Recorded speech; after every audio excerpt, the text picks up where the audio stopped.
back to the podcast. Before we start, everybody, if you could, which would help us out a lot, please give us a 5-star review on Apple Podcasts, Spotify, follow us on YouTube. What else? Instagram. Yep. Facebook. TikTok. TikTok. It's all on there. Ones. Yeah, it's all the good ones. Now to get to our guest. This is an awesome one. I've been waiting for this for a while. My own older brother, Joel Fisher. Welcome to the podcast. Hey, Tim. Welcome. Thank you for having me on the show. I'm super excited. Dude, stoked. And you got like one of the best shirts on ever. We all related to that because of our childhood. Oh, yeah. Yep. Absolutely. Started with NES. Right? That's what you're talking about. Super NES. Dude, Contra. Contra was my favorite. Super Mario Brothers. Well, that's a classic. Oh, yeah. OG, original. Let me ask you this. What's your favorite Super Mario Brothers from the Nintendo era? Ooh, Super Mario 3D World. Super Mario 3D. I don't even know which one that is, dude. 3D World. That's That was that a 64? Wii U. Oh, Wii U. Yeah. Okay. What about the first Like original Nintendo? Like they made 3 of them. Super Mario Brothers 3. The raccoon suit. That's it. Where you can float. Yeah. Yes. Yeah, dog. I think that's where the flying started. Yeah. Oh, yeah. And that's it. They introduced like bonus levels. Hey, did Mario Kart come out before that? Or is that after all 3? That was Super Nintendo. Oh, am I wrong? Oh my gosh, I'm sorry. All the nerds that are listening, I apologize. That's all right. I forget sometimes with all these consoles and stuff we were raised on. Dude, how many hours did we play Super Mario Kart? It was insane. My goodness. All the time. Yep. All the time. Yeah. Those are good memories. Me, you, Luke, friends coming over and stuff. So, but dude, Joel, thank you so much for coming on. This has been a long time coming. Super excited about this. So everybody knows, yes, this is my older brother, Joel. You're 5 years older than me. You make me sound old, man. No, you're good. Actually, let's start with this, dude. What is the best memory you have of me and you growing up? He said, "Oh, Yeah. Wow. Let's Come on. dive Me, you, and right Luke. into this, Me, you, Joel. and Luke. Rest in peace, baby. Welcome on the show. Yeah. Okay, that's What you got? That's very difficult for me because I'm torn between 2 things. First one was all the summers we spent together swimming in our backyard. Just those summers. Yes. And every summer we rocked oldies on that radio and did. blasted it. nice." Yeah. So we did that for many summers. My other one that I'm torn with is the surfing, of course. Oh, yeah. All the surf trips with Dad. I think my fondest memory of that was that one summer where San Onofre was just breaking like crazy. The double overhead. Oh, yeah. You could take off late on the wave. Yep. And then feel like a pro. You're riding these big waves. They're just kind of rolling in, and you feel like a pro. You're right. Those were very good times. We stayed at San Mateo. Oh, okay. You know what that one is? It's on the other side of the 5 freeway. Yeah. Instead of San Onofre on the beach, you got Yeah. San Mateo. And then, okay, I'm going to tell a story of my brother here. Do you remember when we were kids camping at San Mateo and the whole campground's on a hill, right? When you come in the entrance, it's like downhill, right? All of it. Well, we had our longboard skateboards. Do you remember this? Yes. And Joel, we go to the top and we thought, hey, let's bomb this hill right now. Okay, not understanding like the very bottom, there's a steep turn to go around the campground. Yeah. And we started, and I immediately jumped off. I was like, oh, no. We're going to go way too fast. And who kept going? Joel. Joel. Of course I did. Yeah. Joel. Dude. course. And he made it, bro. Speed wobbles. Oh, you and everything. made it? He Oh, made it wow. around in sandals. Riding down, dude. I feel like you have a very strong commitment at that point. If you make it through the wobbles, you're like, I can't stop. I'm good, Dude, Do you remember that, right? I do. It was insane. I knew it. I knew if I was to try to stop, I was going to fall off. So Yeah. it was just, I had to just go for it. That's it. I was all in. There was no turning back. Yeah, especially with sandals on, dude. There's no jumping off. No. I remember screaming, Joel. And I just see him go behind a bush because the road kind of curved and then just down. And I was like, Joel. And that was it. He was gone. I thought our camping trip is over. He has fallen. He's scraped up. It's done. And I run down. And then he just comes pelling right back up the hill. Man, that was awesome. They're like, you made it. Yeah. Our dad's crazy, dude. He just let us, whatever, go for it. You get hurt. Figure it out.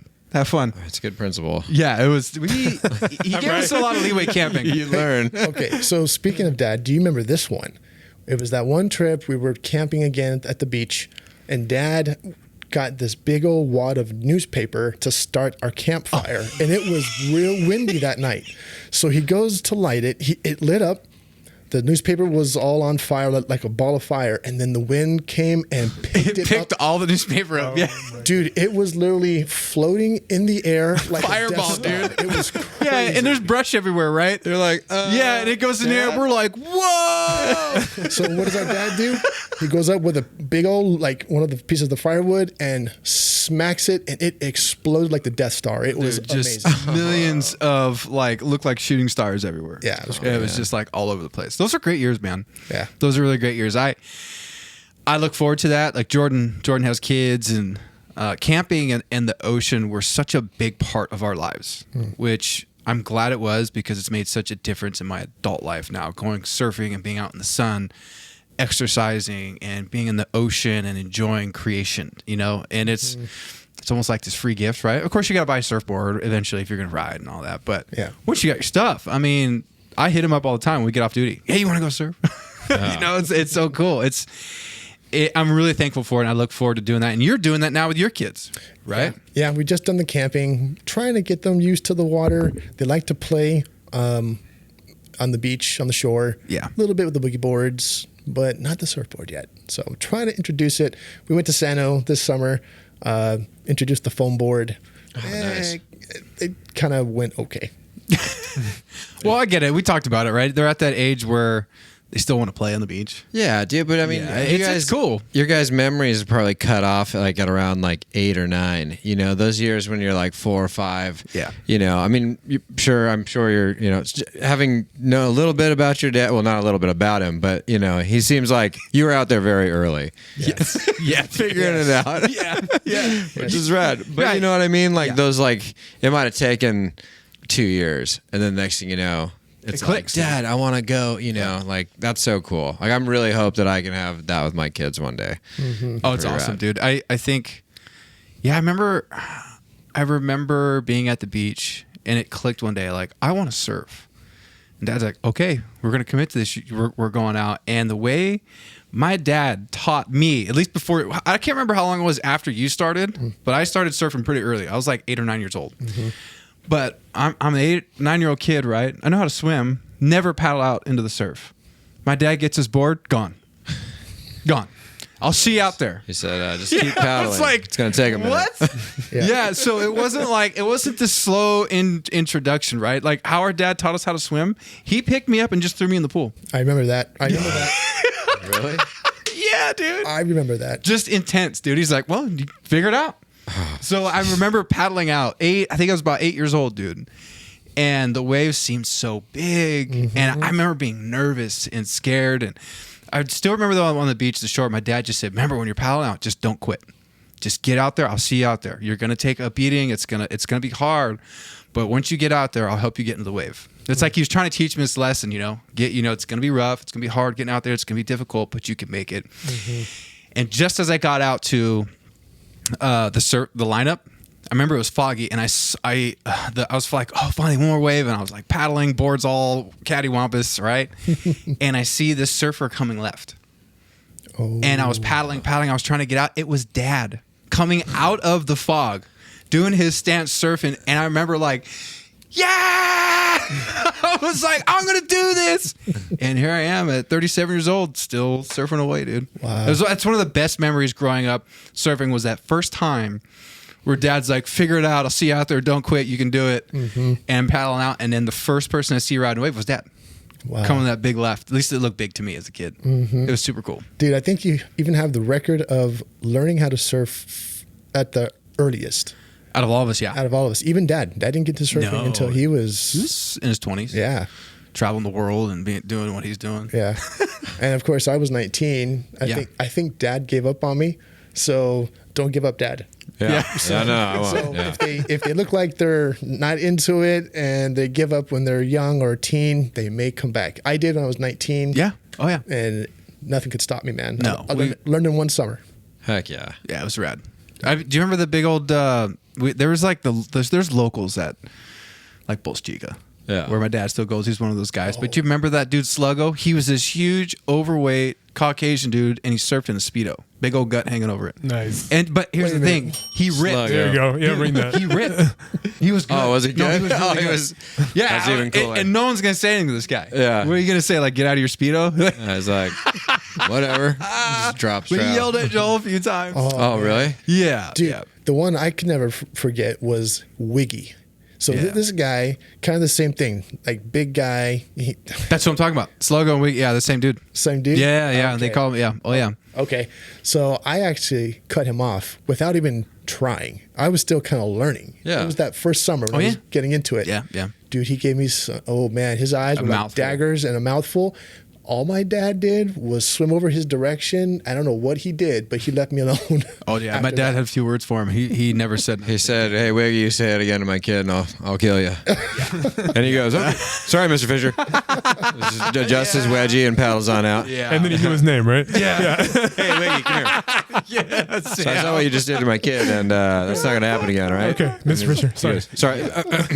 God, dude, those are great years. I remember just the involvement of Dad and how we kind of grew up. Like it was. I look back now. Hey, was it perfect? No, but it was good. It was a good time, dude. A lot of good lessons were learned out of all that stuff, and those are great memories, dude. A lot of our photo albums, it's like the beach. Yeah. It's surfing. It's Well, awesome. I'm not gonna lie. A lot of your grown-up references are at the beach every time. So I would imagine, and now it's like double confirmation. You know, Yep. Yeah, which is rad. You Yes. know, and like, and I feel like, you know, because you talk about that a lot with like, you know, forward and, you know, family and all that stuff. Like the beach is heavily important focal point, and I think that's great to have that, and hopefully that instills like in future generations. You know, it's like you take your kids, you're doing that. It's like we try to go to the beach. We're still in the playing in the sand part, but which is cool. Yeah, super cool. Yeah. Yeah, I make a great sandcastle. It's pretty good. Killer sandcastle, dude. Yeah, it's pretty good. Oh, I love it. Joel, okay, so you are an author. Yes. A lot of people don't know this. I've mentioned you a few times on here. I'm real careful with what I say about family and not getting too much into private life, just because we're downloaded globally, and which is great. So thank you, everybody. Shout out Spain and India. Whatever, dude. Thank you. Keep those downloads up. Gracias. Yeah, appreciate it, man. So how many books have you written? Okay, so let's see, about 4 so far. 4 books. 4 books, and kind of working on like doing some manga stuff on the side at the same time. What's Sam? You know what that is, Sam? Okay, so people know what is that? What it said? You said manga? Yeah, manga. So to put it in, I guess, terms of the United States, it's a comic. Oh, Yeah. okay, Yeah. okay. What were you thinking it was, Tim? No, I don't know. I was like manga. I don't know. I'm not going to share what I thought it was. I was like, he's revamping the Karma Sutra series. Manga. So it's Sounds a like it. comic. It's a comic, Okay. and it has a Japanese style. Exactly. Is that like the art in it is very Japanese, right? Yes, yes. It resembles kind of a Japanese anime, except it's on paper. Okay. So if you ever see, manga and you're in Japan, don't call it a comic. They'll probably be offended to a certain point. Yeah. But then again, they might be like, oh, okay, he's from the United States. I think we can let him pass. Oh, you know what you just reminded me of? Side note. You lived in Japan for 9 months to a year? Oh, no, not that long. How long was it? One summer.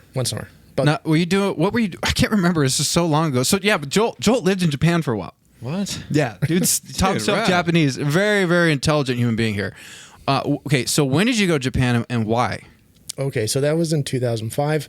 That was about a year just after our brother had passed away. Right. And so he was very much into the Japanese anime and the manga and all that stuff. So I kind of felt like it was a way for me to remember him, Okay. I like that. by doing those things that he liked to do. Yeah. Turned out I actually enjoy it myself, Nice. Okay. So he'd always thought about, going to Japan. He'd talk to me about it. Hey, Joel, one day we're going to go to Japan, or I'm going to go to Japan. Well, however that conversation went down. But he mentioned it to me a few times. Okay. And so I didn't know that. Yeah. That's cool. So after he passed away, I was like, you know what? I need to go. So I was connected with a local church near our house, and they sent me over to work with a missionary to teach English. So throughout the week there, The people would come to me from the locals or in the neighborhood, and I just teach them English. You taught English for 6 months? For 2.5. 2.5. Okay. Yeah, okay. Yeah. How was that? That was interesting. Because they, from what I understand, that culture, teachers are held in a very high regard, right? Not like, I'm not to bring politics right now, but you can see our culture now and what's going on, and I feel like the failure of the school system. But you go to other countries, I would imagine like Mexico, right? Your wife's from Mexico. I know that teachers there are held in very high esteem, correct? Yes. Is it the same way, kind of like that in Japan? To a whole nother level.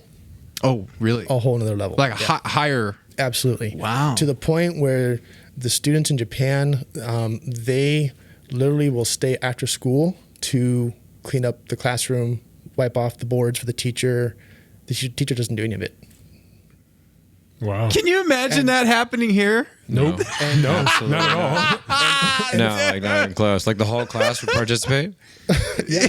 That's awesome. Yeah. Either the whole class, or they'd have like a routine where certain classmates would do it at certain times. Oh, okay. And then usually when a teacher would walk in the room, everyone would stand up immediately. Oh, wow. Like a judge. Yeah, Respect. Everyone I was stands up. gonna say it seems like, and I've never been there, but a lot of it seems like everything is like fundamentally like the morality is based upon respect. Mm-hmm. So you get like to all elders, to in this case professors or teachers, are held in high regard, and I think that's really cool, and they're pretty solid on like determination and success. So Yes. I like it. I would say it's pretty solid. It's a pretty solid game plan. Respect everyone around you and try your best all the time. Right, man. I think it sets a tone, for I learning. agree. Yeah. Right. Yeah. You come to school and you learn. And it starts off by paying attention to the person that's teaching you, and then we go forward from there. And I think you just grasp it so much easier. So that's dope, Joel.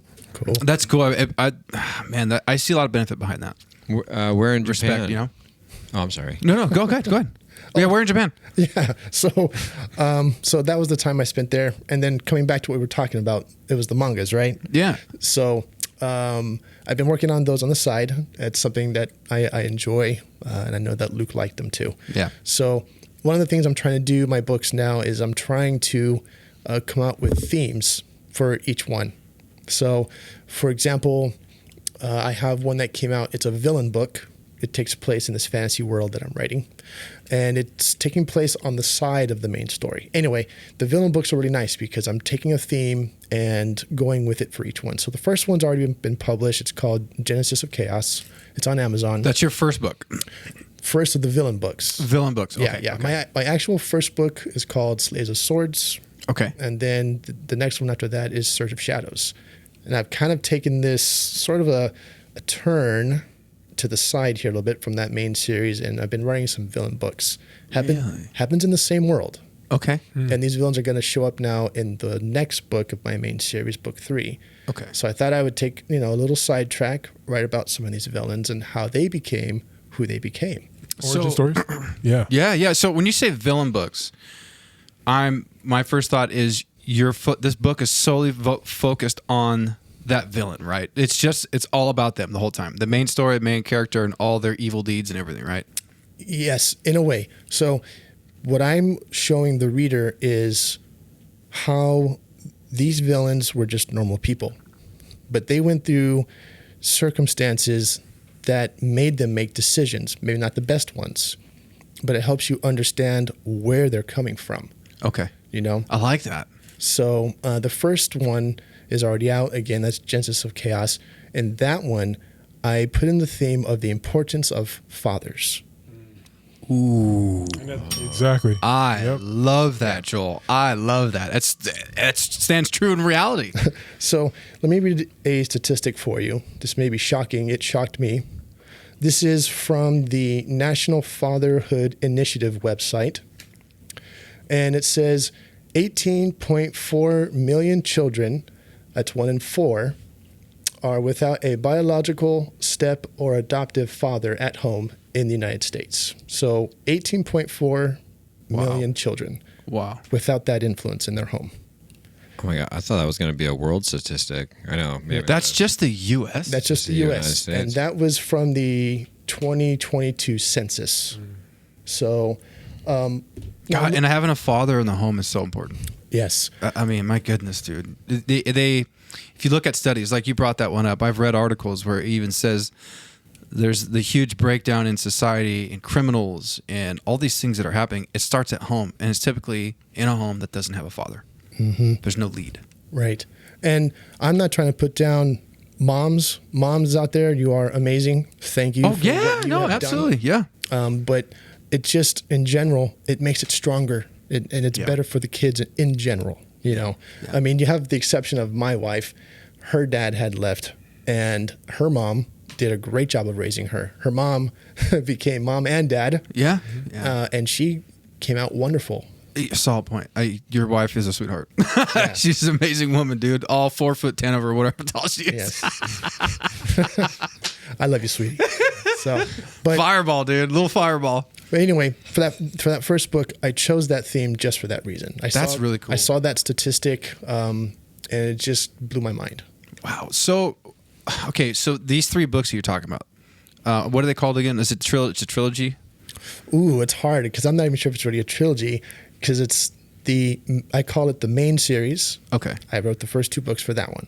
Okay. And then I've taken a sidetrack to write 2 villain books. Right. The first one's out already, and the second one right now is being published. And this one was a little hard for me to write because this theme for that book is about abuse. Oh, my goodness. And that for me is a very touchy subject because I know for a lot of people, most people want to hide that. Yeah. And they don't disclose that to just anyone. Yeah. It's a tough one. It's very sensitive. So in that book now that's about to come out, you know, I wrote on certain things, and it was not easy to write about. I even kind of like got teary-eyed writing on some of my characters about putting them through these things. But, you know, my hope is that someone who reads this will be able to find that common ground with the character. Like, man, yeah, I've been there. I know what this is like. This is painful. This hurts. So you're writing these books so people have a connection to a theme that you're throwing in there. Yes. The hard-hitting things that people deal with on a day-to-day basis. And they can see that characters are going through the same thing and can still be triumphant, right? Yes. So what's going to happen now is toward the end of this whole book series with the villains and in the main series, all those villains will have a chance to turn and do the right thing. Mm. Wow. So they always have an opportunity to change. Yes. Now, but it's like free will. It's their choice. It is. It is. I feel a lot of biblical references here, man. Exactly. I like that. So this world that you made up, so people understand you had to create this own world, this fantasy world, right? And build the characters and what's happening. How do you keep track of all of that? Oh, my goodness. Lots of journals. A lot of writing, dude? Lots of journals. I even find myself going back to my own books and opening up and reading the chapters to make sure I'm not missing any details because there's so much going on. So you don't have a ghostwriter, nothing. You are solely writing everything. Yes. Wow. Yes. Dude, it's my brother, people. What's up? I was going to say, like, that's awesome. So do you, like, so would you say, like, you know, something happens during the day, the idea pops up, like, let's say for a character or an idea or a location, you kind of do, like, a quick synopsis bio on whatever you're thinking, like, and so you can write it back later type thing. So do you kind of extensively go into backstories with a lot of the characters before coming up with the theme of the book? That's a good question. So it kind of depends on where I'm at in the writing. Sometimes I like to reveal those kind of details later. Sometimes I like to reveal them right away. It all just kind of depends on what I want to do with that character, you know? Wow. So for me, what's fun is pulling in people that I know. So for example, 2 of the main characters are 2 elf brothers, and that happens to be characterized after myself and my brother Luke that had passed away. What? Gotcha. Yeah. Geez. Whoa. So man, the way that those 2 characters interact with each other and kind of talk, it very much resembles the kind of way that Luke and I would talk to each other, the teasing and other stuff like that. And, you know. So you drew a lot of inspiration just from our life. Absolutely. Wow. Absolutely. You got a mind, my friend. So I'm working on your character. Your character's going Oh, God. too. Is he gonna be in the villain book? Yeah. Yeah. I'm just kidding, dude. I'm kidding. No, I like that. I like that. He's a villain. Yeah, I can see that. So is Joel? No, but you Oh, go ahead. Yeah. What I love about building a villain book is that it takes a lot for a villain, or no, I'm sorry, it takes very little for a villain to be a villain. One thing could happen to them, and then they just trickle down this terrible path. And I mean, you guys probably know this, but heroes don't become heroes without villains. So villains have to start first because they, it's like, oh my God, my life sucks, and what am I going to do? And then I just, kind of go down the spiral of just terrible stuff, just constantly, right? Nihilism. My life sucks, and I just want to, hurt everyone. Yeah. And then the hero has to resurrect from that. So I love that you started with the villain, because then you can maybe squeeze in something else. It's almost like you build the base with the origin story of the villain, so that the hero can come in and save the day, or the villain can just change and be a better person. That's right. That's dope, man. Yeah, that's right. That's all going to take place. There you go. That's all going to take place. Yeah, comics are dope. Yeah. And that's so cool because, I feel like all the best. I'm really I like the Marvel, DC stuff. I mean, I did I was into comics a little bit, but I'm not. I don't say I was super hardcore because I don't know everything about it. But I feel like when you have character arcs within the good versus evil type, the better stories are the ones where you kind of still root for the not I want to say evil character, but the villain in this protagonist. case. Yep. Yeah, because whatever whatever story you pick, but the author or creator of this process, you resonate with them. Right, because there's always these little things. Whether they started normal and they had a bad run of luck, or something horrific happened, and all of a sudden now they're different, and this is why they're different. It seems like those ones that it's not just like, oh, this guy's a piece of shit and hates everybody for no reason, but he's powerful and everyone's afraid of him. But I really dig that. And the first thing that popped in my head was when Joaquin Phoenix they did the Joker. Yeah. Oh yeah. Man. And it was like, what a great story for a character that everyone that likes Batman universe type knows, right? But played from an angle, at least visually, where it was like, oh my gosh, this person lived such a tough life and just got shit on left and right. And not to say it's okay that he snaps in that way, but it's like you can understand a little bit. You make a solid point. Because when I watched that new Joker, it made me feel bad for him. I kind of was like, well, yeah, let him wreck some things. He's treated terrible. Right? The scene on the bus. Yes. When he has that condition where he can't stop laughing when he's scared or something's going on, right? And he's got the little card and he's trying to explain it to him, and he's, I think something bad, some kid just crying or something, and he's laughing, which I thought was kind of funny, but dark humor. The dark humor in it, right? So anyway, that's rad that you're taking that time to go through that. So I feel like that would just amplify the main story, that much more. I don't want to I don't know how much you want to talk about specifically about the books and stuff, but first, can you say the name of the book or the main story, which is 2 books, right? Correct. Again? So the first book is called Slaves of Swords, and it's on Amazon. The second book is Surge of Shadows. So those are the first 2 books of the main series. Is it Slaves of Swords or Slaves? Slaves of Swords. Slaves of Swords. Okay. Yes. I typed it in wrong. I was trying to find it when you said it earlier. And what about is your hat one of your books too? Stars of Destiny? Oh, okay. So that is one of my manga things I'm working on the side. Okay. So that one is from actually the same world, the same 2 main characters, the 2 brothers, but it takes place when they are younger, kind of like young teenage. Yeah. And their adventures inside the kingdom that they grew up in, and just getting into trouble and having fun doing it. What? Okay, you're a husband, you're a teacher. And you have kids. How do you find time to create like this? Because it's not like you have one child; you have multiple. You got a lot of kids at home. Yes. So there's a lot. You still have to show up and be a good father, good husband, nurture yourself, your own faith. What do you do to find time to be creative? So, it just depends on kind of the time and the season that I'm in. So right now it's summertime. I have more free time. So I've been kind of writing and coming up with ideas, making lots of progress on my manga. So I got a new one coming out called Soul Arms, and that's actually on Tapas. The first chapter is already out. Wow. So you can even read that for yourself and check it out. But during the school year, because I'm a teacher, been for 15 years now. My man. Let's go, dude. So what I do is during my breaks at school, I will, eat my lunch, jot down some notes, ideas, do some writing, whatever it is.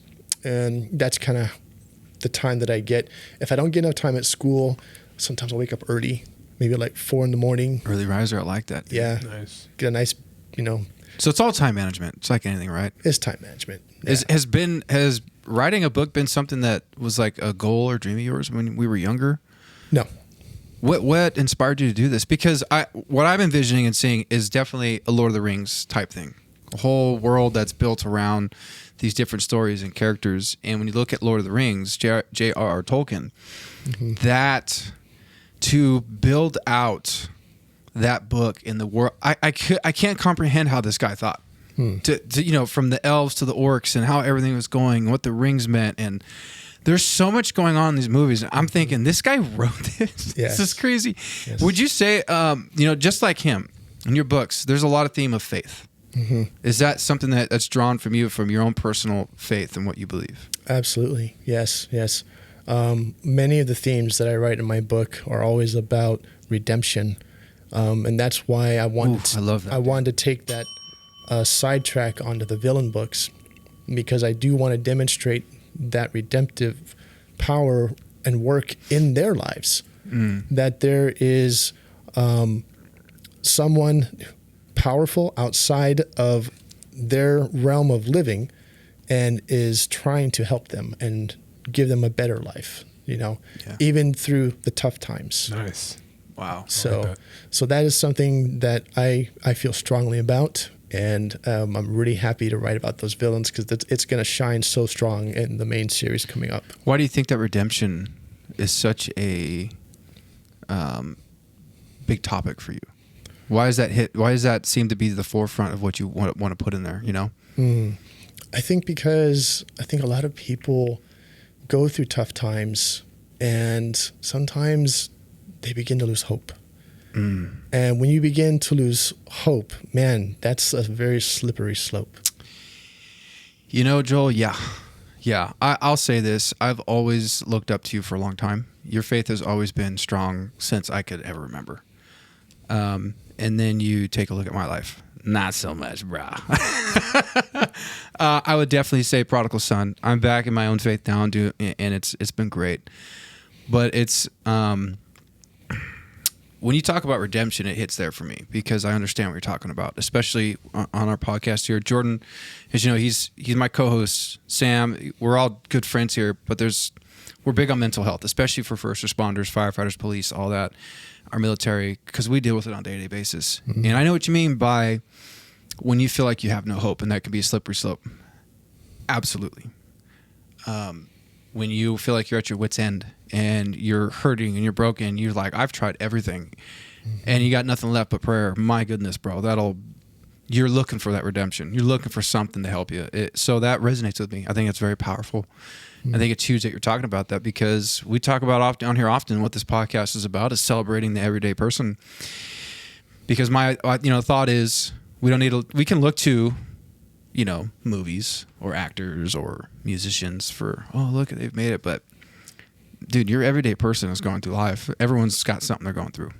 Let's talk about it. Let's figure it out. Let's figure it out together as humans, as people living on this earth together. And to be able to talk to people and show them that, hey, there is redemption for you. It's a free gift. And look at my life. I've been able to change and do better. Or even the person who's been steadfast through their entire life is another great example. You can't discredit that. So when you hit on redemption, and that's a theme, I think that's powerful, because you're right. There's hard times right now happening in this country. Yes. Hard times. And there's a lot of people struggling. I see it. I see all the time. I talk with people that are very close with me, that trust me, and they're questioning a lot of things. And it's like, man, what is happening around here? Or they're going through something in their life, divorce or whatever it may be, and everyone's just like, I need something. I need that hope and redemption. So when you write about that, I think that resonates with people. Absolutely. Those are my favorite stories. I mean, all of them. You know what I mean? Like I think you know everything that you said. You really nailed it on the head with that. It's like, but those are the most intriguing, and I think that, and I don't know if you like superheroes and things like that. Your favorite one probably has something that you resonate with them, and more than likely they have some kind of redemption story to prove to do better. And I always, you know, I was like, actually, it was funny as the Punisher popped in my head. That's like not a good example. No, but kind of, it kind of is. But he's like what Batman wished he could be. Right. You're right. Yeah. But you know, anyway, that's really cool, man. I actually, I really want to read your book. Yeah, yeah, that's super rad. And I love the Lord of the Rings. And dude, you're talking about J.R.R. Tolkien. Yeah. Didn't he write like Elvish? Like the language, for like just a little side piece. But I come up with an actual like language and like, you know, I think that like I don't know if is it LARPing is the thing. I'm sure Joel probably know better than me, dude. Do you? Do you LARP? Let me go with you, please. But didn't you create a language for in your book too? I did. I created a. Okay, seen it here first, folks. Yeah. I was like, when you sign your contract with HBO and you push out Lord of the Rings, I can't wait to tell everyone. Can we have spot cameos on there, please? Yeah, please. No, there is a written language that I made in there, and it's been fun just tinkering with that. Studying Japanese really helped me. Okay. Because I studied it in college before I went to Japan. And if you've seen anything with like Japanese, they use different characters, and it could it's wild because they have 3 different alphabets, and it's very, very, very tricky with their language. But to me, it made sense. I just didn't get to master it the way I wanted to, but it helped me. It helped me figure out how to draw and make characters of letters for a written language. I haven't figured out the phonics yet of how you actually speak it. Oh, okay. But I've done the written part, which for me is fun because I can input little things at the back of the book and put it in there and let people check it out. My guy said it's fun. I can barely speak English, bro. when you're I know, right? Me too. I'm a poor representative of the English language, and this is literally all I speak. He's writing a book, he's creating a world, and he's making a new language. I'm like, dude, all right, Joe, let's go, baby. Well, I scored 400 on Boggle on my phone today. I was pretty pumped. I do know a few words. When you're like in context when you're writing, and if you're writing open dialogue between characters, do you think of them talking to each other in the language that you've created before you like write it down in English type thing? Or like, is that how like you're envisioning this conversation, how it's going, where it's building, but do you envision it in the way that like you write for them talking in that language? I wish I could say that I do, but I actually see it all in English, all of it. All of it together is English. And usually anything with that part of the language, that one that I made up, it's something usually that's a reference. In their world, it's something that's like, it's ancient. Okay. So like they'll find little like verses of it or something like a book that has the writing in it, and they have to try to translate it or something like that. Oh, okay. Yeah. Does the language have an accent? Ooh, you know what? You don't have to answer that. But I'm curious. We're going to leave that for HBO to figure out for us. Man. They can get that all figured out, right? Oh, that's so great. No, I mean, it's huge, man. The cognitive ability to be able to do that is huge. And then to be inspired and have the motivation to continue and write those books is awesome. I mean, I've talked to you. I had an idea for a book, and I talked to Jordan about it, and I was like, Joel, I have no idea what I'm doing. And you said, that's great. That's perfect. That's where you start. I'm like, what? And you're like, yeah, just build your characters out and do all this stuff. And I've written 3 chapters. And after the 3rd chapter, I've thought of you. And my thought was, this guy's a genius. This is so hard. This is I love it, but it's hard. I'm like, how does this guy thrive on creating a whole world and language? And I'm like, man, this is hard. It's hard work. Yeah. It's hard work. And many times I do get, writer's block or whatever that you call it. And that's when, I will just pray for new ideas. I'll observe the world around me, and usually always something comes. Always. Never fails. That's so great. So where are your books only available on Amazon? I think we We talked last week, and you said you were going to hopefully have a website ready. Is that what? Am I wrong? Was there something you were waiting on to get done? Is it a website? Well, yeah. So the books are available on Amazon. I don't personally sell them on my website. Okay. My website's just more of a reference for now. Okay. So, but they're available on Amazon. So, but my publisher is Square Tree Publishing. Okay. So we kind of, I work with them, and I think they also publish some things on their website, but it's probably easier to find it on Amazon. Just on Amazon? Yeah. Wow, dude. I'm proud of you, man. So I'm so, like, seriously, I'm so proud of you, dude. To be able to do that. And I mean, you even finished your master's here recently, didn't you? About a couple years ago or something like that? yeah. Look at my guy, dude. Let's go. Yeah, dog. Oh, I got 6 classes left. Remember this conversation we had on the phone like 2 weeks ago? Yes. I hit him up and we were talking. He's like, hey, how's school going? And I was like, bro. I was like, whose idea was it to go get a master's degree? This is stupid. This is so much work. I have never written so many papers. Mm-hmm. It's not really even it's just a bunch of writing. Yeah. I'm constantly researching and writing, and I have 6 classes left. And you're like, dude, just stay the course, head out. I'm like, Joel, I want to quit so bad. I'm so over this. Like, I remember like flirting with the whole PhD thing and getting halfway down the master's. Nope. I'm done. Mm-hmm. It's it. It's over, dude. Like, I'm gonna get these classes done. See us get degrees. We're out of here, dude. I don't want to do this ever again. But I have a 3.8 grade average right now. Hey, I'm doing get degrees, please. Mr. C. I don't believe it at all. As you were just rambling on with that jargon, I'm like, I think he has like straight A's or something. I'm doing all right. Of course. Yeah, you're doing good, dude. I'm doing all right. Well, because when I start it and then you feel like I don't care about this. I like none of it. Let's be real. All the classes I'm taking right now, the one I'm going through right now. I have my final coming up this week. It's human resources management. I could care less. Yep. Oh my goodness. I don't care. I just there's nothing about human resources that I like. But it's a organizational leadership like master's degree. It's terrible. Oh, wow. It's the human resources is terrible. Yeah.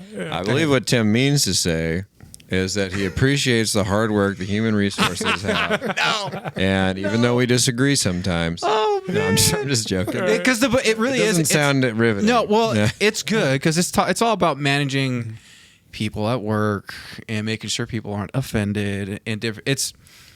I don't want to say it feels like it's stuff we should know and basic, but then there's things that add into it. You're like, oh, okay, I didn't realize that. Like getting people to do things, having work as a group, empowering your employees, certain things you say, how you dictate things, how you approach a problem with employees.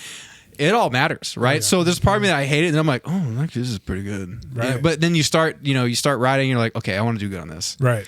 And then you go 100%. Yeah, man. But then when you finish, I just I want to throw the computer and toss the pen. It's like, this is so dumb. Master's programs are insane. You have a master's degree, Sam. Yeah, man. My man, let's go. It's I mean, having to go through all that writing, but what I love is that I did better in my master's than I did my undergrad. I had a lot of support, and everybody is there, and they're like, "Dang, this is hard," so everybody works together. Yeah, you're a lot more individualistic when you're in undergrad, because you get there and you're like, I don't know what I want to do, and you find friends, but you kind of don't really team up. But in your master's, in my master's at least, it was like, dang, I just got out of work and I am super tired, and we got this stupid quiz that we got to take, and then I'm the one that forgot the quiz, and then one of the homegirls was like, yo, did you do the quiz? I was like, nah. She was like, check this out, and I was like, oh, dope, thanks. And everybody is there for each other. And then when you get to class, it's like, dang, thank you. And the group projects are a lot more, there's a lot more support everywhere, Yes. So I don't know, I love the masters,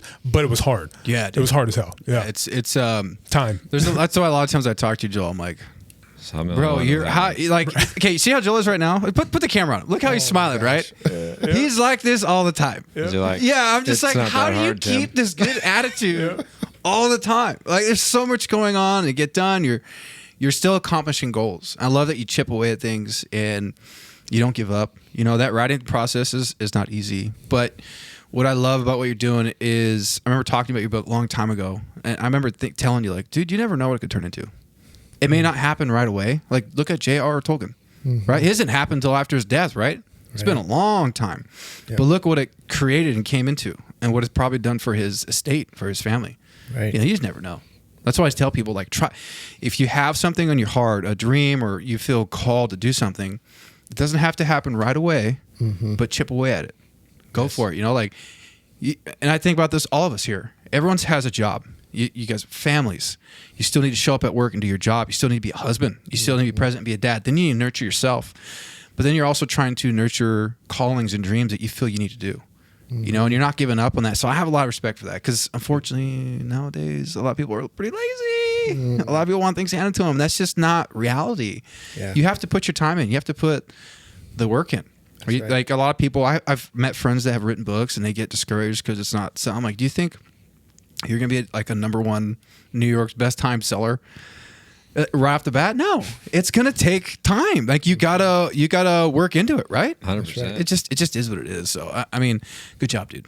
Yeah. It just keep going, babe. Hey, right back at you, man. Same thing. You know, I really like what you've been doing with the podcast, and you've been plugging away at it and keep doing it. And I remember when you first mentioned it, I was like, oh, he's gonna do an iPod or a podcast thing. I was like, oh, okay, we'll see what happens. And dude, you're plugging away at it, and I love it. It's great. It's the best way to put this, guys. Team. It's been some work. Well, Tim's been crushing it. Exactly. Yeah, I was like, I mean, you're pretty cool, Jordan, but you know. Oh, thanks. No, I'm just kidding, bro. Wow, dude, ouch. No, the work behind it is it's not an easy thing. And like what's cool is like having been a part of this entire process, it's like, you know, starting to do the first one, which will never be aired ever. A vault. It's in a vault. Yeah. But That'll one day stay locked up for years. One day we need to hang out and watch that together, because it would be very interesting, to say the least. But the evolution of it has been pretty cool. Like, you know, I mean, before we used to, you know, we'd have a couple beers while we're doing it, and everyone gets a little loose.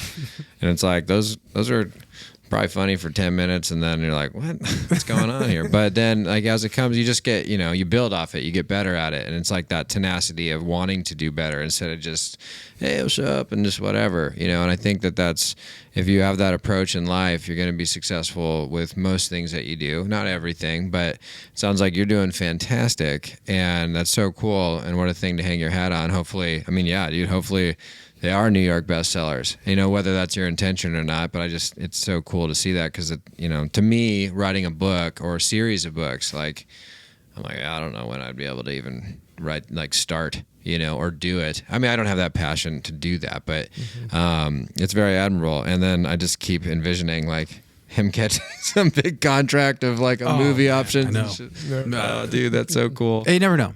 You never know. But what's cool is that you're including your faith into it, which, if you want to, I mean, it seems like faith in your beliefs and who God is to you is very important in your life, correct? Oh, yes. It seems like that's #1 for you and your household. It is. It's my center. And I'd say without that center, I'd probably go off the rails. Yeah, it's easy. You know. Yeah. Oh yeah. So I'll just leave it at that.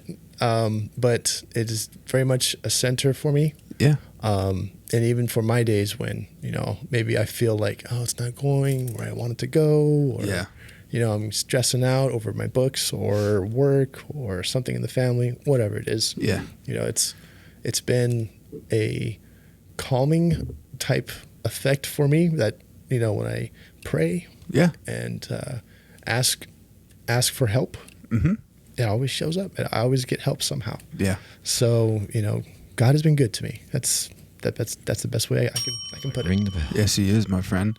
Well, speaking of that, I've always wanted to talk to you about this. You know, when Luke was killed in that car accident, our brother, we've talked about it here a few times, but was that time, was that like a turning point for your faith? Because we were young. I was 17. You're 5 years older than me, so what, 22, 21, something like that? You see that math, gentlemen? Master's degree. Let's go. Ring that bell. Exactly. Baby, let's go. Was that? I mean, that was a very trying time in our family, and I would say it probably still is. Different times. There's not a day that goes by I don't think about him. I talk about Trace and I, our sister. We talk about Luke often. Yes. We miss him, you know, and that was a big moment in our family's life. Yeah. Big moment. A very tough one, and we all handled it in our own way, you know. But I've always looked up to you in your own faith, in your steadfastness, and I've always kind of wondered, like, during that time, was that kind of when everything, you really dug into your faith? I mean, how'd you deal with that, man? Because that was hell on earth for us. Oh man, that had to be probably, as of now, my darkest days. I still remember the day when Mom called me, Joel, come home. I was working at Sears doing security, right? I was security. Sears, bro. Wow. There's stories behind that one, right? We'll keep going. Yeah, I got some stories, but just routine day. Got a call. It was Mom. Hey, Joel, we need to come home. Like, Mom, what's going on? It's Luke. You need to come home. I was like, oh, okay. So drive home. Sheriff's parked out there. Dad's out there talking to the sheriff.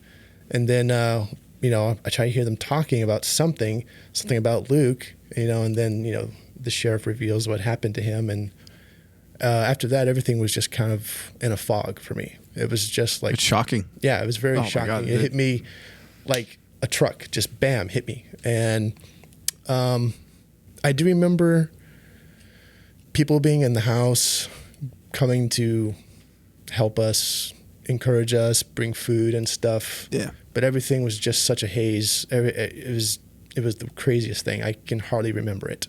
Yeah. I remember just one morning getting up at like 5 a.m, walking across the street to the park from Mom and Dad's house. Yeah. And just walking out into the open field and just screaming because I didn't know what else to do. Wow. And so at that moment, I was just like, this is too much, God. Yeah. This is just too much. I can't handle this. Yeah. But he was good. What ended up happening was, in case, the viewers don't know, Luke was going out to Joshua Tree with some friends. They were convoying out there. Yeah. And the driver was, goofing off, swerving on the road, and he swerved too much. The car slid on the side bank of sand, and the car turned over. And they're going pretty good speed too. They were. Yeah. So, fortunately, Luke was the only casualty. Everyone else survived, but Luke's life was taken that day. So, anyway, I had a chance to meet with the driver. This was maybe, I don't know. What? Yeah. I didn't know that. Yeah. Wow. Get out of here. Yeah. How long ago was that? Or how soon after he was killed? So, again, that whole time frame was a fog. All I remember was I had the day at the park where I thought I was losing it. And then it had to be probably within that week where I was going to a youth group at church. Yeah. And somehow this guy, the driver, found out I was there. So he came in and I saw him walk in because I knew who he was. Somehow we knew. I think we had pictures or something like that. And I looked at the guy and I don't know. I had a choice. This was that moment that I was yes, telling you about, like in the villain books. Oh, yeah. You're faced with that choice, right? Yeah. At that point, I looked over at him and I was like, I could punch this guy out and beat him down. Yeah. And I would feel so good doing it because he killed my brother. Yeah, you feel justified almost, right? Yeah. But as he walked in, I stood up and that was all going through my mind. And there was just this thought in my mind, forgive him. Just whispered, you forgive him. Wow. So I walked up to him and he started looking like he thought I was going to punch him out. Right? Yeah. It's going down, baby. So he looked at me all nervous and I just kind of slowly put my arms around him and I said, hey man, I forgive you. And the second I said that, he burst into tears. And there I was holding him. It was the craziest thing. I think he genuinely felt bad. They were all just going out to have fun. I don't think he purposefully went out there to, have our brother killed. They're all just having fun, goofing off, and he just kind of went too far with it, So from that point on, though, because I did what I felt God was whispering to me, after that happened, a lot of that pain and deep hurt was lifted. And then I actually felt okay. And I was like, God, is this right? Am I supposed to feel good now? Everyone else is hurting. Everyone's suffering. And again, it was that voice again, comfort your family. Wow. I did this for you so you can comfort your family. And that's exactly what I did. I tried my best to comfort you and comfort Mom and Dad. And for me, that was my choice that day. So that's heavy, dude. I mean, the power of forgiveness, right? Yeah. I've had I'm sure all of us have had moments in our life where we need to forgive somebody. You have that moment, that choice, man. And, we hear about it all the time. Better to, forgiveness isn't for the other person, it's really for you, right? Release. And, what a moment that, let's be real, this is the guy that was acting a fool, and his actions, the consequences from that was our brother's death, which forever impacted our family, probably other people too, right? As involved as Luke was with community and what he was doing. And then for you to go over there and hug this man and say, I forgive you. That's powerful. I mean, it moves me right now, because there's still times I think about that guy and I get a little bit pissed. And I'm just like, your stupid decision, trying to be funny or whatever you thought you were doing, cost someone their life and changed the family forever. But what I think is, I've learned that our Creator, and in my own faith, He can take ashes and create beauty from it. And He has. In all of our lives, I would say. That's right. Our family. And that even from all of that, how close we all got, we stuck together. And even to this day, every family has their stuff, gentlemen. I'm just going to ring that bell, right? Every family has their madness. And that's one thing that I love about my family is we have our madness and craziness, but at the end of the day, we show up for each other. We help each other out, and we have through the years. And now you go from one of the biggest tragedies in the Fisher household to, all these nieces and nephews running around and kids. We all live within 5 or 10 minutes of each other, super close. Everyone's thriving and doing well, and it's amazing. Let me piggyback on what you said about the beauty from the ashes. Yeah. Because a lot of people that know our family may not know what exactly happened now afterward from this. Yeah. So because of Luke's passing, I changed my college. I went from one university to the other. I wanted a fresh start. Well, guess what? That's where I met my girlfriend, who became my wife. Hey. Right? Yeah. Luke had started writing down notes to make a book. I took those notes, and that became my springboard to start writing my books. Get out of here. Wow. Yep, really? I didn't know that. Yep, absolutely. Oh, that's so cool. Absolutely. So I can take a step back, and I can see, yes, a terrible thing happened to our family. And in my particular life, I can see God using those tough times, which at the time feels like my life is just falling apart. This is, I feel like I want to die, right? Yeah. Right? Oh, yeah. Right? Felt that many times, unfortunately. Right? Yeah. But God turned it around for good. And I can step back and honestly say, through that, He blessed me. Yeah. He really did. He turned it around. Yeah. And really neat. Again, for my books, some of those villains have some great futures ahead of them. One of them is even going to become a queen and a ruler. She's going to go from being a villain to having this drastic change and knowing where she came from, and she'll be a ruler and over many people. Isn't that amazing, though? Because you see that in the Bible. We grew up in a Christian home and going to Christian schools, and definitely walked away from my faith, prodigal son, but coming back to my faith. And now looking at these stories, they mean so much more now. It's so different than just being a kid, going to church. You're going to read this Bible, you're going to lift your hands and sing and pray. And they're just stories. Okay, Adam and Eve, cool. The flood, this and that. Mephibosheth, David. All these crazy stories, and Joseph, the Egyptians, all these things, and then even the disciples, right? How all these disciples, they weren't the best people out there at all. And what I love about the Bible and how it's written in Jesus when He was on the earth is He used the nobodies. He used the down and outers. He used the ones that nobody loved or wanted. Oh, yes. And He was like, these are the people I'm going to use to change the world. And He did.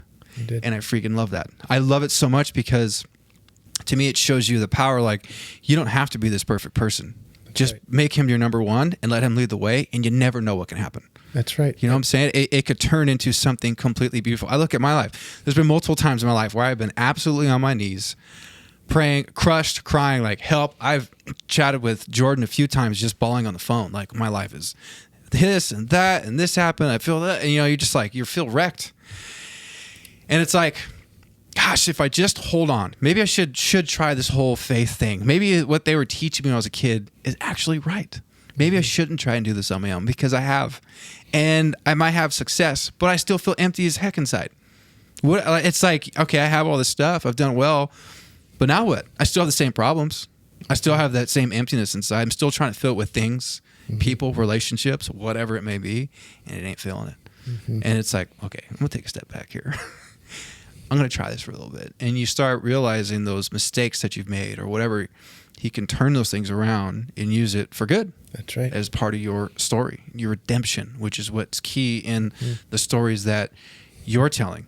And that's what I want to say to people a lot of times too is, you know, when you go through tough times and you have faith and you're believing in God and you're hoping that things can change, it ain't instant. The things that we went through, our family has gone through, we didn't have peace and things weren't changed drastically like that. It's taken years, and there's still times I struggle with it, and it's hard. That's right. But there's hope, and that's something you hit on your book again. Hope, right? Hope is an amazing thing. Hope keeps you fighting. It's that next day, I'm going to keep that hope because tomorrow is going to be a better day. I know it can be. It's a fresh start. It's a new day. It's that hope that no matter what happens, right? What is it? My gosh, it says in the Bible, is it in John? I think it's John, right? You know, in this world, you will face trial and tribulation. But be of good cheer. Yeah. I've overcome the world. But be of good cheer. I've overcome the world. Like, hey, guess what? You're going to go through hard times. I'm telling you right now, straight up, trials and tribulation. It's going to be difficult. You're going to lose loved ones. You're going to make mistakes. Bad things are going to be are going to happen that are not in your control. But guess what? I'll make a way. I'll do it. And that's something that's resonated with me, I would say, in the past year. Am I going to be a preacher? You know this, Joel. No, I'm not the person that's a preacher. Go out and do that. But for me, it's brought such a peace now that I can't explain. That has been recharged. Like, it's given me kind of a recharge. I have a better appreciation of the things around me and being like going to the beach and surfing, my friends, doing this podcast with these guys, you, and that redemption, that hope is powerful. I mean, I think a lot of people we brought on here have been in places. Corey Gallup was one of them, man. A guy who he needed to change his life. He was way overweight. He lost 82 pounds?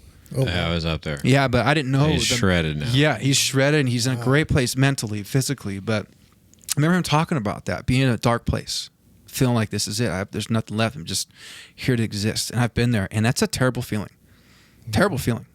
I don't wish that on anybody, you know. And sometimes I just want to shake people and be like, you know, there's actually something more out there that loves it. You just got to figure it out, dude. It'll help you. I promise. I think that's part of people's process. Yeah. Is that, you know, and it sucks. I'm not for the bad things to happen to people, or even me personally. And I feel like I'm no stranger to that, you know, just like probably every one of us in this room, you know. And I think by unfortunately getting so low on yourself, you know, having that, you know, whether it's a breakthrough in faith or a continuation of your faith, and you're just like, dude, I need help. You know, I'm at the end, whatever that end is. And for everybody, it's completely different. And, you know, but then building from that and learning from it and moving forward from that. And I feel like those are the inspirations, right? And it's the driving factor of your day to day. And, you know, it's like, you're having a bad day, and you're like, then, you know, it's like once you get past the first stage of denial, somewhere in that you go, you know, I remember some stuff I went through before. I'm good. Yeah. You know, things aren't that bad. I'm bitching about whatever. Right. You know, and not just being funny or whatever. But I thank you very much for sharing that. You know, I've heard a little bit about your brother and the situation and stuff, and he sounds like he was an amazing guy, and I'm sure he's super proud of both you. You know, you have a lot to show for it, and you know, like we talk about, dude, it's just getting over stuff. And we talk, like, you know, tragedy brings complications within yourself, brings complications within the family, and coming from a family that's no stranger in drama, you know, like, I get it. You know, I'm not saying the same things have happened to me. I just mean, like, you know, you just said fast, and I like what you said. You know, no matter what, you could be there for each other. Yeah. You know, and that's really cool to hear, you know, and it's really neat seeing you guys talking like this entire time. Because like, I have two younger brothers, dude. So like, I kind of like, I'm going to see it and I'm like, wow, it's cool. Anyway, thank you for sharing all that. Yeah, man. What's dope is that, like Jordan said, just to kind of piggyback off that, it's dope seeing you guys in the same room and seeing how the way you guys are is it's almost the same but completely different. But everything Totally. right? But at the same time, everything came from your childhood, and it all came from being outside, surfing, just doing things with the family, and how the family has continued to do that. Like you guys can, Joel, you have your own family. Tim, you have a family. You're outside all the time, and I firmly believe Joel, if he was around, he'd be the same. And you guys would be this tight unit. But at the same time, you're doing things. You're almost continuing Joel's legacy. And Luke. I'm sorry. Yeah, Man, you looked at me like. My bad. Yeah, no, you're good. Yeah, man. I was like, he's gonna catch on. Nope. Yeah. He's still saying Joel. He still said it. He still said it. That's okay. Joel's currently in legacy mode. Yes, exactly. Even Joel was looking at me like, Like, I am literally right here. yeah, that's not me, bro. Sam, I'm still alive. Man, I'm sorry, Joel. No, you're good. You're good. But yeah, man, you're living out Luke's legacy, and I love that. And it's funny how you you probably knew that the things that you said about meeting your wife at college, and then just continuing the manga book, and things that Joel, that Luke, that he was passionate about. That's amazing. I love hearing that, and then seeing you guys in the same room and really experiencing that together. That's so dope. No, it is cool, dude. I remember, before Luke passed, they were teaching themselves Japanese. So we were at home. Wow. And I'll be real. I didn't like this, right? Because you guys know me. My mind's not like theirs. Yeah. Right. It takes me a lot longer. I have dyslexia to study and get things done. Yeah. But they're sitting here at home, like, konnichiwa, mushi mushi, and talking. I was just like, what? What is? And then they'd look at me, and then they continue talking in Japanese. I'm just like, all right, you guys want to go surf, or you guys want to go blow something up outside? Tim was like, yeah, I was like, dude, these guys are. That's all I got. Okay, not only that, That's all I got. One word. but they would also build high-speed computers, and this was back in the early 2000s. That was tough, bro. Yeah, Packard Bell. Yeah. Packard. Oh my gosh. Dude, remember the Gateway computer? Gateway, yes. Gateway. Dude, we had, how many computers did we end up having? I think we had 6 high-speed computers in the house. Oh, wow. The power y'all are running. Oh my gosh, dude! They Dad's had "Turn the light lands, Right. Dude, people were coming over to play. We'd play Wolfenstein, Counter-Strike, and we'd have people in different rooms, dude, playing. It was awesome. Do you remember it was a big deal? We went from dial-up to DSL. Yeah. Oh, dude. Oh my gosh, that was awesome. This generation will never know. Never know. Yeah. They'll never know. Yeah, the struggles. The struggle with dial-up. Who's on the phone? Exactly. Who's on the phone? Hang up the phone. You guys need to get off the computer. I gotta make a phone call. Yeah, remember that? That's insane. Oh, dude, the early days, man. That's so true. Net zero. Yeah, dude, seriously.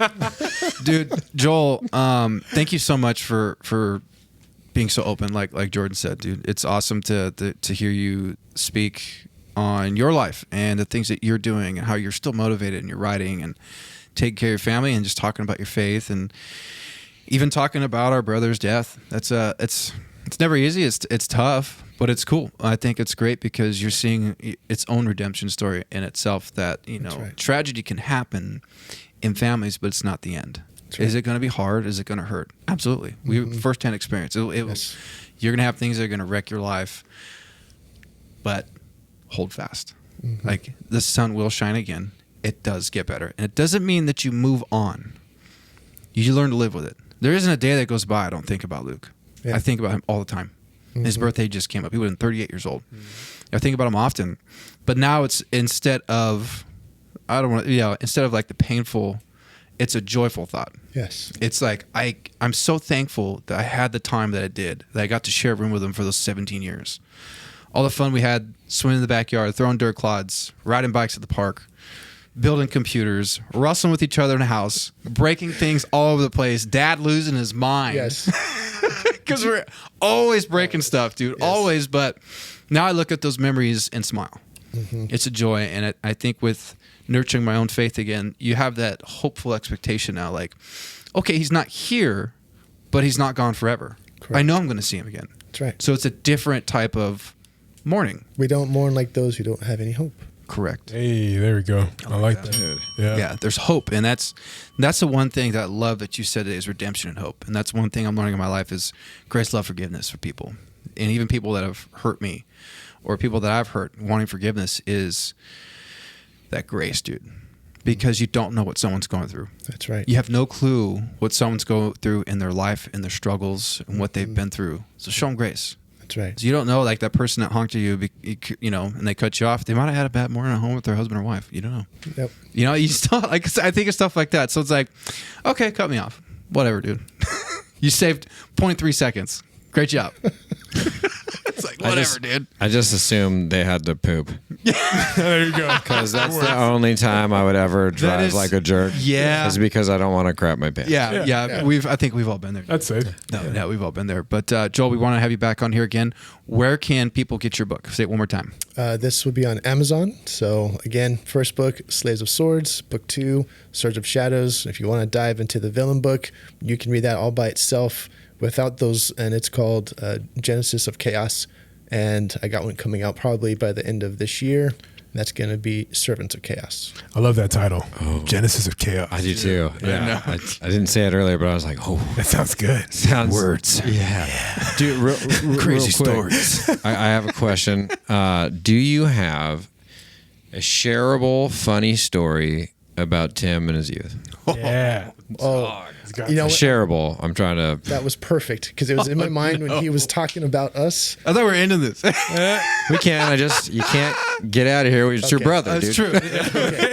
true. Bring it, Joel. What do you got? So there was this time where Tim was like, Joel, Luke's out in the front and he's painting. We should throw water balloons. And I was like, oh, but he's painting. He's like, no, come on, let's do it. So I was like, okay, let's do it, but let's not do it where he sees us. Let's throw it over the roof and see if it hits him. So we filled up all these water balloons and started throwing them. So Tim had a camcorder. So he our first one. Yeah. Camcorder. Dude, it had like the old tape you had to put in, load, rewind. That's right. I remember this, and I held it. I went out and filmed him, and then I turned to run away, and I held the camera looking back like this, and you can see it bouncing over my head. But I'm like holding it, leaning like this. Yeah, and then on camera you can see Joel's throwing them over the house, and then they hit like the end of the roof, and it's like splash, splash, splash. He's like, and he sees me holding the camera, and he chases after him. you see him running, dude. I have the camera running away like this. Oh, it was so rad. It was so. That was we awesome. laughed a long time rad. over that one. Yes, that was pretty good. Well, thank you for sharing that. That's awesome, dude. dope. That's super cool. We were 3 boys in a small Lakewood home. It was very mischievous. Yeah. We got into a lot of trouble. we got a lot of trouble as kids, a lot of times. But we're boys, dude. We're grown up. We're having fun. That's what's up. Yeah. It is, dude. Dude, we grew up with a house. You gotta have me boys, come too. back, man. We got like firecrackers, M80s, and all kinds of stuff. We did. Damn. Dude, we would drill out the fireworks and empty out all the powder and put them in big old 2-liter bottles. Oh my Yeah. God. And then we would drill a hole in the cap of the big old 2-liter and put a wick, and we'd shake it up. And Joel's like, all right, run out there and light it. Okay. Dude, it sounded like a bomb, dude. Hiroshima, bro. Windows Because it is a bomb. Literally. I hate to break it to you, but you guys built a primitive dude. homemade Oh, explosive. So much like, I remember we did one. Nice Windows. hypothetical story that you might have done at some point. Hey, my parents were responsible for us, dude. We were under 18, so it's my parents' fault. Dude, no, but like windows would shutter. And I remember the police would come by. Oh my God. It was crazy, bro. It's the Fisher kids. Yeah. Oh, yeah. What do you say? We got a Green Beret dad. He encouraged us. Get outside. I could just Go see get him dirty. like behind the shutter or like the drape going like light and my run, boys. Tim. Yeah, light it That's my boy. Joel, no, we're gonna have you back. I don't want to. For some reason, I'm getting a little emotional here, but gosh, man, I love you. We have been through some complete chaos in our lives and family, and I think it's a testament to our parents. Were they perfect? No. They love us? Absolutely. Did they show us the way we should go? Yes, they did. And I think you can see that in our lives now. That's right. It taught us a lot of grit. Our family, our parents taught us a lot of strength and to hold on, and no matter how bad it hurts, fight. fight for the people you love. And I can say I've seen that in our families, in you. I've always looked up to you, Joel, even though I've disappeared many times from our family and stayed away for quite time and went through some very difficult times by my own hand and made terrible choices. And you tell me, hey, man, I'm still praying for you. And just those words meant the world. Because a lot of times it's not things, dude. It's not possessions and all that. It's just knowing that someone's looking out for you. I know you have. I know you've prayed for me, and it's great to see your family thriving, to see our entire family thriving, and how we all are successful in our own way, but we're all still together.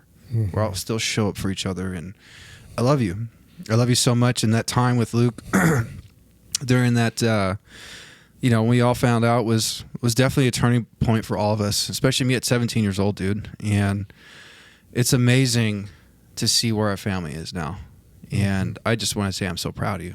I really am. But you have kept your faith your entire life. I can't say that. I've struggled with it for many years, and I've had to go through some difficult times for it to really mean something to me. And I want to let you know, like, mad respect. I think people can always have these comeback stories, and it's great to hear them. But I think we should always also celebrate the person who's been steadfast their entire life. I think that's huge. It speaks volumes about you, your character, who you are, and what God's done for you, and it's spoken to me a lot. It really has. And the way you are, I hope I'm a father just like you and just like Dad. So I love you, man. Thank you for everything. Love you too, brother. Yeah. Love you too, man. And all the prayers that were prayed for you, man, they were all heartfelt. All of them. I appreciate that, man. You're still a weirdo, but whatever. Don't look at me. I'm crying over here. I was like, oh, shit, dude. Yeah, whatever, Joel. I'm still Mom and Dad's favorite. Oh, man. Nah, but yeah, I love you, man. I want you to hear that. I want that spoken on here, and so you know that, you've set an example and you're doing well. You've done very well. So you should be proud of yourself, man. It's okay to look back and be like, all right, I've been doing good. I'm gonna keep going. God willing, yes. Absolutely. But thanks, man. Thanks for coming on. Guys, you guys ready to get out of here? Yeah, I couldn't follow up at all with what you guys just said. So I would obviously thank you. And it was a pleasure meeting you, and heard a lot about you over the years. So now I get to actually see you in person.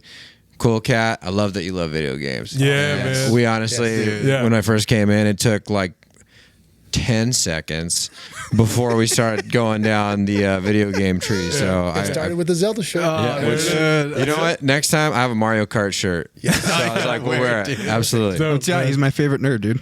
Yeah, he's my favorite nerd. Thanks, dude. Yeah, man. But thank you so much for being on here, dude. Yeah, we got to do it again. And we need an update with the stories and stuff, dude. Absolutely. Yes. And I want to say thank you to you guys for putting in the hard work. And I know this is not easy. This is your time. You could be doing anything else with your families, bettering yourself, or doing whatever, making some more money, or whatever it is. Thank you for having me on the show, and I'm very grateful to have this time with you guys. It's been a blast. Oh, dude, you're the first family member for me to come on Amazing. here. Yeah, we got to get Dad on here. That'd be great, dude. Dad's got some stories. I don't know why he doesn't. Well, I get why he doesn't want to tell them, but he's got a. That dude's been through some stuff, dude. Right? Yes. Traveled the world, multiple wars. He's a wild man. If your guy's dad comes on here, I'm wearing camo face paint and like torn army jacket, dude. I will be. Please, God, have your dad. I'm trying. Come on, that would be. I want him cool. on here, dude. Yeah, that'd be dope. I really do. I think it'd be good to have him on here. Actually, it'd be good to have him on and have you here too. Yeah. It'd be kind of cool. We can really get going and talk about some stuff. So, well, dude, now that I've been on here, now I can say, hey, Dad, come on, you got to come on the show. Dude, you're a veteran. Yeah. We'll get him on. I love it, dude. Well, anyways, guys, let's get a Let's Go on 3. I want to say something real quick. Oh, Jordan. Or Sam. Jordan. Sam. Joel. Luke. It was amazing. Just kidding. Luke. What is it? Which one is it? I thought we got through this. It's all right, Sam. No, bro. Like it was amazing seeing you again. I love hearing your story, dude. I love it, and I love that you're doing well. And it was funny. First thing when I saw him, first thing I said, well, it's funny seeing you now, and then it was 5 years difference between us. Yeah. So I just remember you being so tall, and I didn't know I was that tiny. Dude. Yeah, I was fat, but Stop, I was tiny. Dude. Both of us. Right? Yeah, bro. Whatever. But yeah, it's amazing seeing you, man. I've heard. I mean, Tim talks about you all the time, and Tim. the last episode, he was like, "Dude, my brother's coming on." And he writes books, and I was like, "What?" And then now hearing that you write mangas, dude, and they're villain stories, that I don't know, like those are mind blowing stories. Just like I said, you write the villain story, and then you just you blow it up from there. So I love that. Love everything you're doing. Thank you for coming on, man. Thank you, guys. Yes, sir. Appreciate it. Freaking Joel, dude. Yeah, you have to bring some shirts for us, man. Some shirts, Yeah, okay. we'll get some swag. I got a challenge going for you. We got to give you and all that stuff. So. Yeah, baby. Ooh. We do a let's go on 3 to end this out. I count to 3. We all say let's go. You guys ready? Let's get it. You ready? Let's go. 1, 2, 3. Let's go. Bye, everybody. Thank you so much for listening in. If you liked what you just listened to, please leave us a 5-star review on Apple Podcasts and on Spotify. Please follow us on YouTube, on Instagram, and on Facebook. And a big shout out to Stephen Clark, our sound editor. He's a huge part of this team that is unseen. It's 89 Barbers, our first sponsor. Look good, feel good, be great. That's 2 locations, Orange, California, and Long Beach, California. Book your appointment online, 89barbers.com. Bye, everybody.